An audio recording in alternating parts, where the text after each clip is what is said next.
Bang, you're dead. Bang, you're dead. That's it, boys.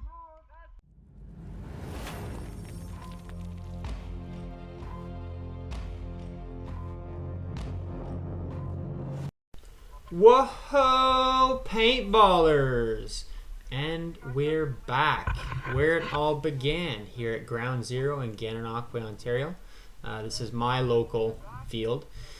So essentially what we're going to do here is first game is going to be an capture the objective. So essentially there's going to be people inside the castle at the end of the trenches, if you want to dub them the defenders, and then we're going to have a group of people being the attackers, which is the group that I'm part of. So essentially the attackers are going to have 2 respawns, and the defenders defending the castle are not going to have any respawns. So once they get shot, they're out. So the difference of today is I'm going to be using an MCS box mag for my T15. I've been hearing a lot of mixed reviews, mainly about the Gen 1s. The Gen 1s didn't have a plate inside of the box mag, so you basically had to shake it at some points because the way the feed system works, there was creases around the outside. The balls would fall inside the creases and obviously wouldn't feed. So after you took probably about 50-60 shots, you shook it around, the balls came back into the feed system and they fed up into the mag. Now with the Gen 2, what they've done is they've gone and built a basically they've built a plate that goes around the feed system. It does reduce your capacity, but you don't have to shake the mag, which is nice. Now a lot of people were complaining about that. They were complaining about not being able to change the settings. If you do read the manual, it does tell you how to change the settings. So it's a microphone system, so it works off of the sound that your marker makes. So obviously when you take a shot, it then feeds, and so on and so forth. It keeps going. You can change the speed at which it feeds as well. So if you have a fully automatic kit in your T15, it'll go up to 15 balls per second. Anyways, long story short, the Gen 2, I have absolutely no problems with it whatsoever. I shouldn't say no problems. The biggest problem I had was in the feed system. So when you get to, there's no more balls feeding into the system, there's still probably about 8 balls stuck inside the mags. And obviously they won't feed, so it's a downside. Anyway, so we're going to get started here. So we're going to move our way up the trenches and towards the castle.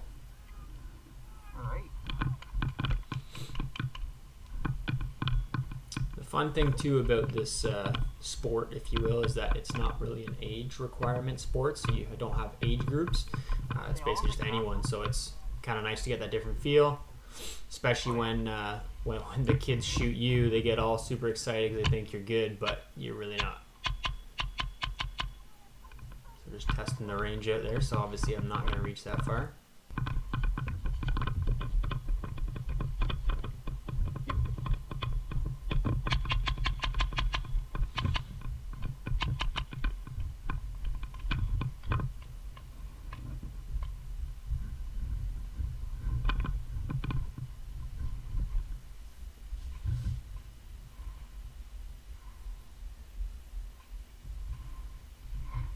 Friggin' bag just broke.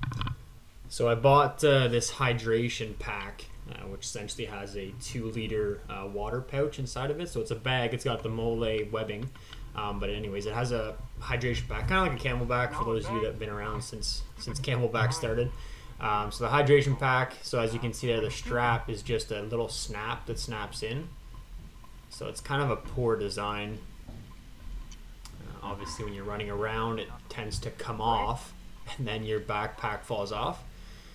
So what I had done after this game was I used zip ties, and I just zip tied it together, so that'll never happen again. Hey guys, remember they're stuck in the castle, so how much longer till they can advance? How much longer till they move up? Okay. Yep.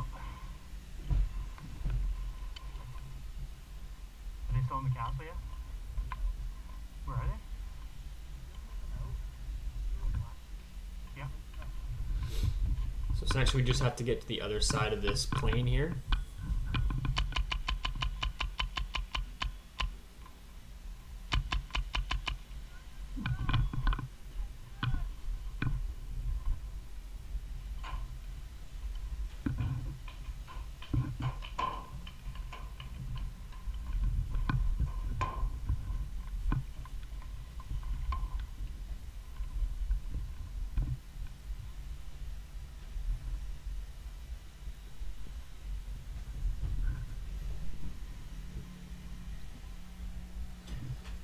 So it's nice too, like you tend to pick up very quickly what works and what doesn't work. So here I'm just essentially hiding behind objects, so behind cover,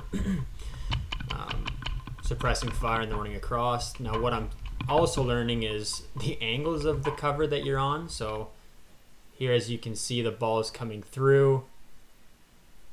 My leg was sticking out and it got me right in the leg. So next time you gotta watch obviously how far your limbs are sticking out.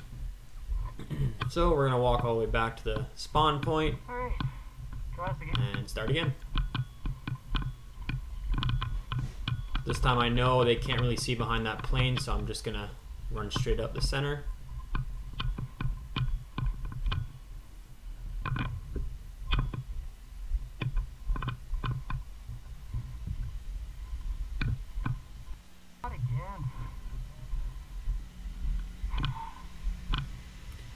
So sure enough, the bag let go again. So now I get to fix that.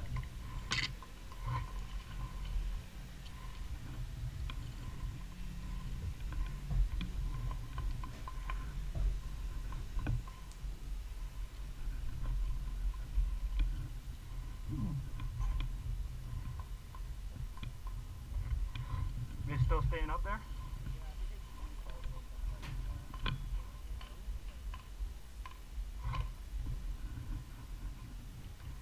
Yeah, I don't think they're gonna advance. Right? So the defenders do have the opportunity to advance and kind of push us back, but for whatever reason they're staying inside the castle. Okay. What do you want to do?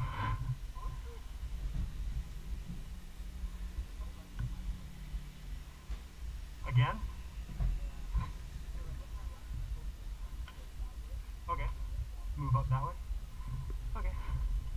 So we figure we'll flank right. And I can see him right there in the corner. Okay, he's right at the right corner of the building.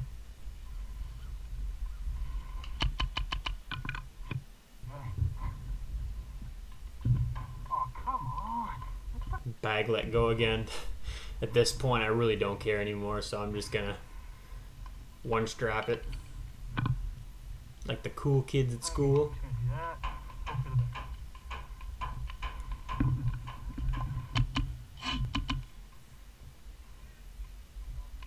No way. There's one.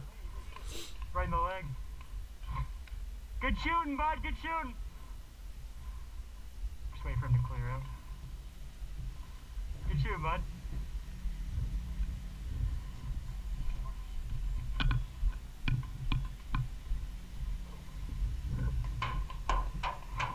He's right in that window.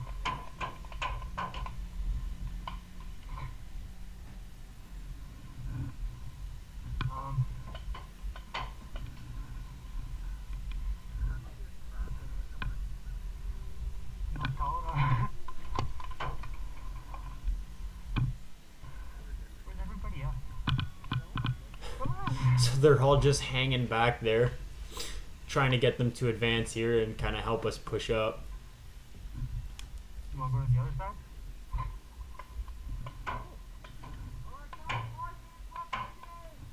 You can see the balls whiz by, eh?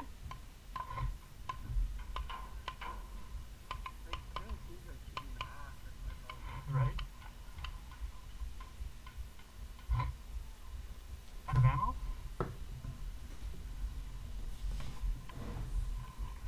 Okay.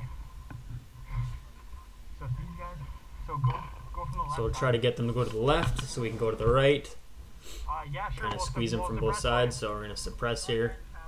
3, 2, 1, go, bud. And we're going to move in. I see my opening. One guy there. Okay, they're crouched down, so I'll keep going.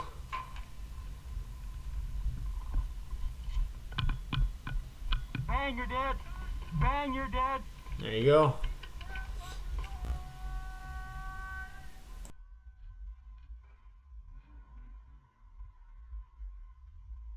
That's it, boys.